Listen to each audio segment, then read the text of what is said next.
Si vous m'entendez, serrez-moi les mains. Ouvrez les yeux. Un défibrillateur automatisé externe est un appareil portable fonctionnant au moyen d'une batterie dont le rôle est d'analyser l'activité du cœur d'une personne en arrêt cardio-respiratoire.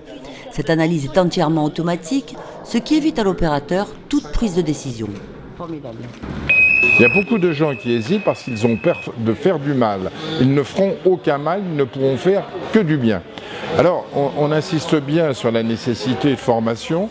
Moi, j'ai rappelé que c'était un acte citoyen et c'est sans doute le premier des actes citoyens qu'on doit avoir. C'est-à-dire de savoir faire un minimum de gestes.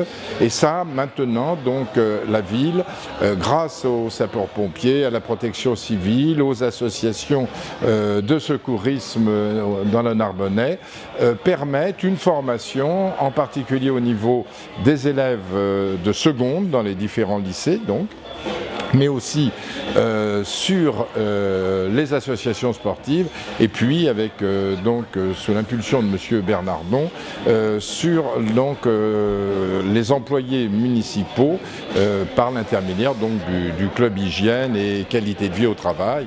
Une fois qu'on a constaté en effet l'arrêt cardiaque, qu'il n'y a plus aucun signe de vie, il faut au plus tôt mettre en place le défibrillateur. S'il est à proximité, bien entendu.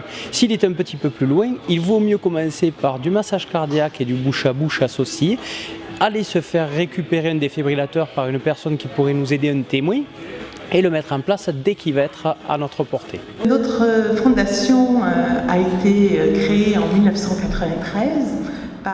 Avec Narbonne, nous avons un partenariat, comme avec d'autres collectivités territoriales, dans le cadre de notre appel à projet défibrillation. Donc nous avons choisi la ville de Narbonne, car vous aviez un projet de mise en place des défibrillateurs dans les lieux publics et la formation de la population à leur utilisation. C'était un projet qui était bien construit avec une réelle volonté politique et également une participation des structures associatives de secours, mais aussi le SAMU et bien sûr les pompiers qui étaient partie prenante du projet.